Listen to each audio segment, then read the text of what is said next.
आज का जो ज़माना है मोबाइल और इंटरनेट का ज़माना हो चुका है। इसमें मोबाइल बहुत ही ज़्यादा फ़ायदेमंद है तो कहीं पर बहुत ही ज़्यादा नुकसानदायक है। दोस्तों, आज की घटना जो मैं आपको बताने जा रहा हूँ, इसमें एक 19 साल का लड़का मोबाइल में गेम खेला करता है और गेम खेलते खेलते वो इतना बड़ा एडिक्टर हो जाता है, इतना बड़ा गेम का शौकीन हो जाता है। उसकी भाभी उसे मना करती है कि तू गेम खेलना बंद कर दे, अपनी पढ़ाई लिखाई पर ध्यान दे दे, लेकिन वो भाभी पर इस कदर क्रोध में आ जाता है, भाभी के गले में फंदा लटका कर उसे खूंटी पर टांग देता है।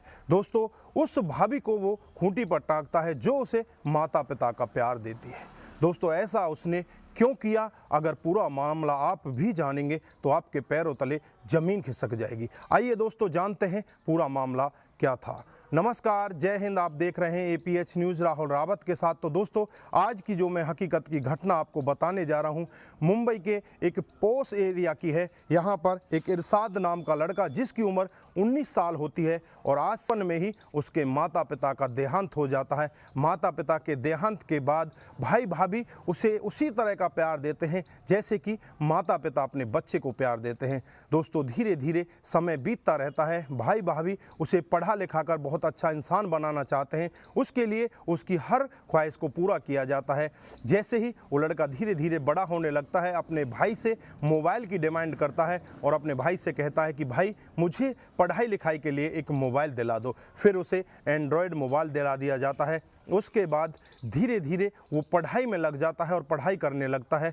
समय ऐसे ही बीतता रहता है और एक दिन का वाक़या होता है जब भाई भाभी को पता चल जाता है कि ये लड़का इस पर बहुत ही ज़्यादा गेम खेलता है और गेम खेलने की वजह से इसका पढ़ाई की तरफ कोई ध्यान नहीं है। अब वो बहुत ही ज़्यादा परेशान हो जाते हैं। परेशान होकर अपने छोटे भाई को अपने पास बैठाते हैं और बिठाकर उसे समझाते हैं और उससे कहते हैं कि ये अच्छी बात नहीं है, तुम्हारा ध्यान गेम के ऊपर है, तुम पढ़ाई लिखाई पर बिल्कुल भी ध्यान नहीं दे रहे। लेकिन वो लड़का मानने वाला नहीं होता, वो चुपचाप गेम खेलता ही रहता है। और एक दिन का वाक़या होता है जब भाई नौकरी पेशे के लिए घर से बाहर चला जाता है। घर पर उसकी भाभी और वो अकेले रह जाते हैं और अचानक ही वो अपने भाई के पास फ़ोन करता है और फ़ोन करके अपने भाई को कहता है कि भाई, आज भाभी ने अपने गले में फांसी का फंदा लगा लिया है और वो खूंटी से लटकी हुई है। भाई को पता चलता है कि उसकी पत्नी ने खूंटी से लटक कर अपनी जान दे दी है। भाई दौड़ा दौड़ा हुआ अपने घर पर आकर पहुंचता है और घर आकर देखता है तो पत्नी खूंटी से लटकी हुई है, उसके पैर ज़मीन पर लटके हुए हैं। अब भाई को एकदम से शक होने लगता है कि इसने फांसी नहीं खाई है। तुरंत ही नज़दीकी पुलिस स्टेशन में कॉल किया जाता है। पुलिस मौके पर पहुंच जाती है और पुलिस उस डेड बॉडी को उतारकर उसे पोस्टमार्टम के लिए भेज देती है। उसके बाद छानबीन में लग जाती है। सबसे पहले उस देवर से पूछताछ की जाती है जो घर पर था, 19 साल का इरशाद। इरशाद से जब पूछताछ की जाती है तो इरशाद यही कहता है कि साहब, मेरी भाभी ने खूंटी से लटक कर जान दे दी है।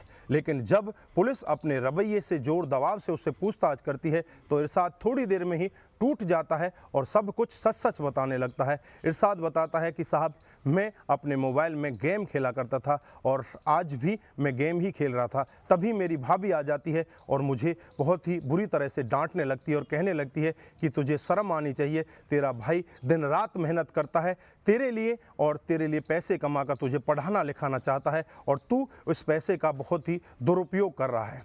अब मुझे बहुत ही ज़्यादा गुस्सा आ जाता है और गुस्सा आने के बाद जो उसका दुपट्टा होता है उसी से उसके गले को दबाने लगता हूं और गले को तब तक दबा कर रखा जाता है जब तक उसकी मौत नहीं हो जाती। उसके बाद मुझे लगने लगता है कि क्यों ना अब इसे खूंटी से लटका दिया जाए, जिससे लोगों को भी और आप लोगों को भी ऐसा ही लगे जैसे कि इसने अपने आप खुदकुशी की है।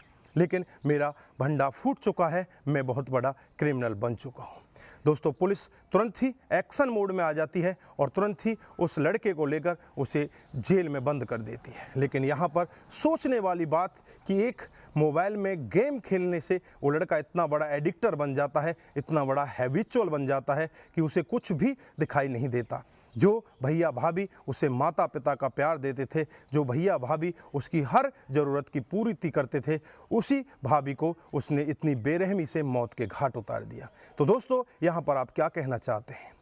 यहाँ पर आपको किसकी ज़्यादा कमी लग रही है? क्या उस गेम की ज़्यादा कमी थी या उसके दिमाग में ही कोई इतना बड़ा फितूर बैठ चुका था कि वो कुछ और देखना ही नहीं चाहता था? आपकी जो भी राय है कमेंट बॉक्स में ज़रूर दीजिएगा। दोस्तों, इस घटनाक्रम को सुनाने का उद्देश्य किसी को बरगलाना, किसी को बहकाना, किसी पर किसी प्रकार का दबाव बनाना नहीं है। हमारा उद्देश्य बस यही है कि आप लोग जागरूक हों और ऐसे क्राइम के बारे में जानें जो डे बाय डे हमारे समाज में बढ़ते जा रहे हैं।